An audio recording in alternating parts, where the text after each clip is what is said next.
ভাবো একদিন সকালে তুমি ঘুম থেকে উঠলে, কিন্তু পৃথিবী চুপচাপ, একদম নিস্তব্ধ। কোনো কোলাহল নেই, কোনো মানুষের চিৎকার নেই, শুধু চারপাশে ছাই আর ধুলো। বাতাসে অদ্ভুত শীতলতা, আকাশ ধূসর, সূর্য আছে কিন্তু তার আলো পৃথিবীতে পৌঁছায় না। এতে কোনো সিনেমার দৃশ্য নয়, এটা ইতিহাসের এক সত্যি মুহূর্ত, যেখানে আমরা মানুষ ছিলাম বিলুপ্তির কিনারায়। পৃথিবী কোটি কোটি বছর ধরে অসংখ্য প্রাণীকে জন্ম দিয়েছে এবং বিলুপ্তও করেছে, আর সেই ইতিহাসের অধ্যায়ে প্রায় হারিয়ে যাচ্ছিল মানবজাতি নিজেই। এই গল্প কোনো যুদ্ধের নয়, কোনো মানুষের তৈরি বিপর্যয়ও নয়। এতে প্রকৃতির সবচেয়ে ভয়ঙ্কর আঘাত, একটি সুপার ভলকেনো যা পুরো পৃথিবীকে কাঁপিয়ে দিয়েছিল। আকাশ থেকে গিয়েছিল, সূর্যের আলো ম্লান হয়ে গিয়েছিল এবং ধীরে ধীরে জীবন নিজেই ঝুঁকির মুখে পড়ছিল। তখন কোনো সভ্যতা ছিল না, কোনো শহর, কোনো ভবন, কোনো প্রযুক্তি, কিছুই ছিল না। ছিল শুধু কিছু মানুষ যারা বাঁচার জন্য লড়ছিল প্রকৃতির বিরুদ্ধে। গোটা পৃথিবীতে তখন বেঁচে ছিল মাত্র কয়েক হাজার মানুষ। এই ভিডিওতে তুমি জানতে পারবে কিভাবে তোবা সুপার ভলকেনো প্রায় মানবজাতিকে নিশ্চিহ্ন করে ফেলেছিল, কিভাবে পৃথিবী অন্ধকারে থেকে গিয়েছিল, কিভাবে শুরু হয়েছিল বেঁচে থাকার যুদ্ধ, এবং শেষ পর্যন্ত কিভাবে সেই ছোট্ট গোষ্ঠী টিকে থেকে গড়ে তুলেছিল আজকের এই সভ্যতা। ৭৪,০০০ বছর আগে আমরা খুব সহজেই হারিয়ে যেতে পারতাম, কিন্তু আমরা হারাইনি, কারণ সেই সময় কিছু মানুষ থেমে যায়নি, তারা টিকে ছিল। আর আজ আমরা সেই রক্তের ধারক। এটাই সেই দিন যেদিন মানুষ প্রায় হারিয়ে যাচ্ছিল পৃথিবীর মানচিত্র থেকে, এবং এই গল্প শুরু হয় এখান থেকেই।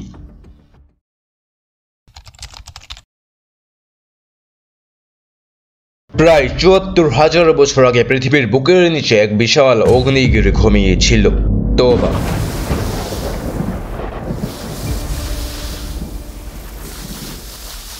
এটি ছিল একটি সুপার ভলকেনো যার বিস্ফোরণ ক্ষমতা ছিল অগণিত সাধারণ অগ্নিগিরির সমান।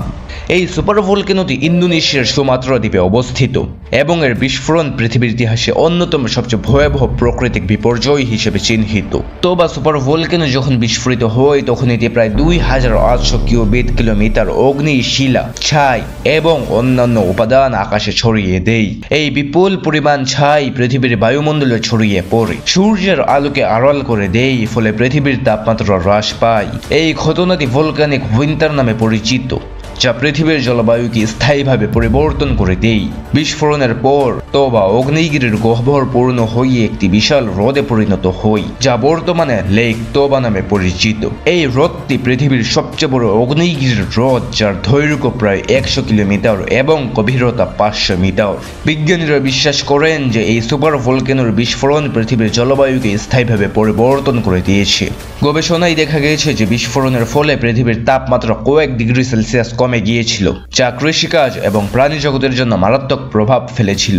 এই পরিবর্তনগুলি পৃথিবী জুড়ে খাদ্য সংকট সৃষ্টি করে, যা মানবজাতির অস্তিত্বের জন্য হুমকি হয়ে দাঁড়ায়। তবে এই বিপর্যয়ের মাঝেও মানবজাতি টিকে ছিল। দক্ষিণ আফ্রিকার পিনাকল পয়েন্ট এবং লিসবাই নামক স্থানে খননকৃত প্রাচীন নিদর্শনগুলি প্রমাণ করে যে মানুষ এই কঠিন সময়ে নতুন প্রযুক্তি ও কৌশল উদ্ভাবন করে বেঁচে থাকার সংগ্রাম চালিয়ে গিয়েছিল। তারা তাদের খাদ্যাভ্যাস পরিবর্তন করে, নতুন শিকার কৌশল গ্রহণ করে এবং পরিবেশের সঙ্গে খাপ খাইয়ে নিয়ে টিকে ছিল। তোবা সুপার ভলকেনো আমাদের একটি গুরুত্বপূর্ণ শিক্ষা দেয়। প্রকৃতির শক্তির সামনে আমাদের অসহায়তা এবং তার সঙ্গে খাপ খাইয়ে নিয়ে টিকে থাকার মানবিক ক্ষমতা।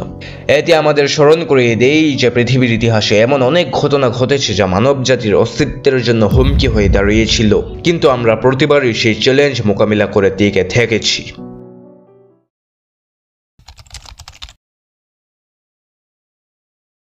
তোবার আগুন ও ছায়ের ধোঁয়া থামল, পৃথিবী নিস্তব্ধ, শীতল, ছায়াই থাকা। মানুষ বেঁচে আছে, কিন্তু তাদের সংখ্যা কয়েক হাজার। প্রায় গোটা মানব জাতি হারিয়ে গেছে, আর পৃথিবী যেন নতুন করে শ্বাস নিতে শুরু করেছে। বেঁচে থাকা মানে শুধু জীবন নয়, এটা ছিল এক অপূর্ব লড়াই, সাহস, বুদ্ধি এবং একে অপরের প্রতি বিশ্বাসের লড়াই। প্রাচীন মানুষ শিখল আগুনকে ব্যবহার করে শরীরকে গরম রাখা, ছাই ও ধোঁয়ার মধ্যে শিকার করা, ঝড়, অন্ধকার ও শীত ঠেকানোর কৌশল শেখা। তারা একে অপরকে সহযোগিতা করতে শিখল, পরিবারের মতো সম্প্রদায় তৈরি করলো এবং টিকে থাকার জন্য নিজের সীমা পরীক্ষা করলো। প্রকৃতির এই ভয়ঙ্কর পরীক্ষা মানুষকে নতুন রূপে জন্ম নিতে বাধ্য করলো। এই ছোট্ট গোষ্ঠী পৃথিবীর পুনর্জীবনের সূচনা করলো। তারা বেঁচে থেকে কৌশল, জ্ঞান এবং সামাজিক বন্ধন তৈরি করলো, যা ছিল ভবিষ্যতের সভ্যতা সভ্যতার ভিত্তি। মানবজাতি প্রমাণ করলো যে সবচেয়ে অন্ধকার সময়েও আশা, বুদ্ধি ও সাহস মানুষকে টিকিয়ে রাখে। গবেষকরা মনে করেন সেই সময়ে মানুষদের সংখ্যার সংকট এমন পর্যায়ে পৌঁছেছিল যে মানব ইতিহাসে এদিকে বলা হয় পপুলেশন বটলনেক। কিন্তু সেই সংকটই মানুষকে শিখিয়েছে বেঁচে থাকার মূল শক্তি, সাহস, উদ্ভাবন এবং সহযোগিতা। যারা টিকে রইল তারাই আজকের সভ্যতার পূর্বপুরুষ। যে বীজ তখন জন্ম নিয়েছিল সেই বীজ আজও আমাদের মধ্যে আছে। তবে আমাদের মনে করিয়ে দেয়, প্রকৃতি যতই ভয়ঙ্কর হোক না কেন, মানুষের বুদ্ধি, সাহস এবং একে অপরের প্রতি বিশ্বাসের শক্তি তাকে টিকে থাকতে সাহায্য করে।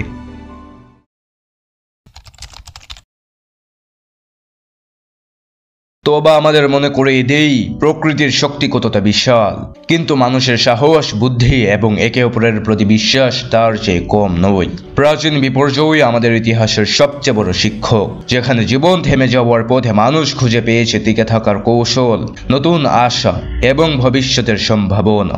আজ আমরা শহরে বাস করি, প্রযুক্তিতে এগিয়ে আছি, সভ্যতা করেছি, কিন্তু তোবারও মতো বিপর্যয় আমাদের সতর্ক করে প্রকৃতিকে আন্ডারএস্টিমেট করা বিপজ্জনক। শিখতে হবে, অভিযোজিত হতে হবে এবং একে অপরের পাশে থাকতে হবে। কারণ যদি মানুষ একসাথে থাকে, সাহসী হই এবং শেখার জন্য খোলা থাকে, তাহলেই সে বেঁচে যেতে পারে। তোবা প্রায় আমাদের শেষ করে দিয়েছিল, কিন্তু আমরা টিকে গিয়েছিলাম। এই গল্প শুধু অতীতের ইতিহাস নয়, এটা আমাদের শক্তি, আমাদের সাহস, আমাদের টিকে থাকার গল্প। যদি আমরা ভয়কে জয় করি, আমরা টিকে থাকবো। যদি আমরা শেখার চেষ্টা করি, আমরা শক্তিশালী হব।